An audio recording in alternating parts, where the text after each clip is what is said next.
Bonjour les amis, petite vidéo décontractée aujourd'hui, mais qui dit décontractée ne signifie pas malgré tout qu'il n'y a pas un fond politique sur la réalité quotidienne à laquelle chacun, moi le premier, peut être confronté. Et donc j'ai envie de vous raconter ce qui m'est arrivé il y a quelques jours, je vous raconte le contexte, petite ville de 2000 habitants, petite terrasse où on peut s'installer au bar et on est surélevé de 2 mètres et on voit à peu près tout ce qui se passe.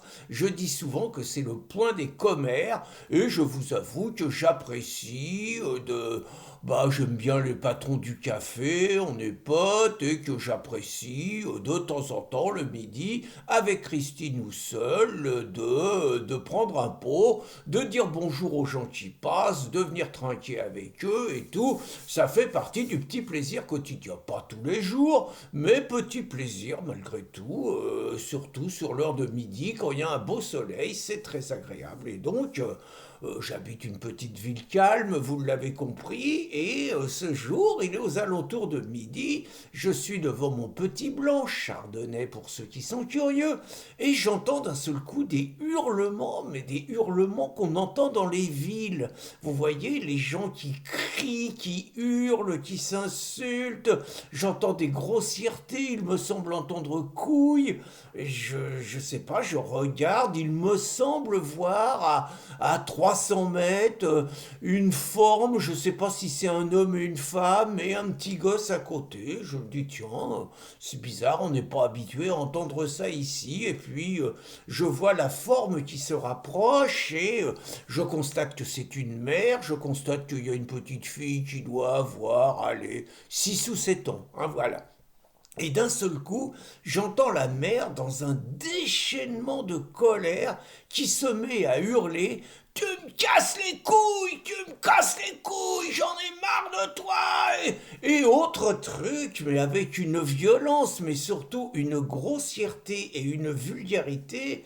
On s'est regardé, j'avais deux, trois potes à côté, on s'est regardé les yeux dans les yeux, genre, que faire? En plus, elle était à 50 mètres. Bon, elle tapait pas la gosse, c'est pas évident d'intervenir. Je pense que si elle était passée devant, je pense que j'aurais été capable de lui dire: Madame, venez boire un pot, ça va aller mieux. Voyez, essayer de détendre un peu la situation. Et puis, bon, elle aurait hurlé: Si tu continues à me casser les couilles, on rentre tout de suite, tu me fais chier, j'en ai marre de toi. Bon, manifestement, une femme qui avait des problèmes, quoi, voilà. Mais ce qui m'a choqué, c'est d'abord ce rapport de violence. Alors attention, hein, moi je fais pas partie des chochottes. J'écoutais Michel Onfray chez Berkoff. J'aime toujours beaucoup Michel, c'est toujours intéressant. Mais il avait un rapport, il racontait les problèmes d'adultes avec les enfants. Et lui, il racontait que ça servait à rien de crier contre les gosses, que ça servait à rien de les frapper, de leur mettre un coup de pied au derrière et tout, que c'était des agressions très violentes et insupportables et qu'il suffit qu'il y ait l'autorité de l'adulte pour ça.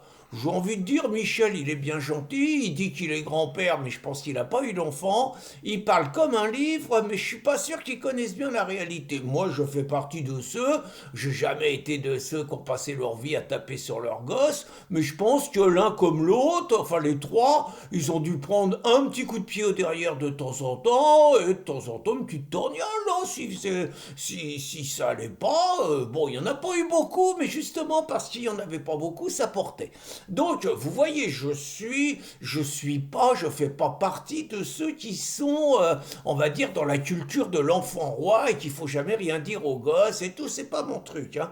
Mais ma réflexion, c'était quand même la vulgarité de cette femme.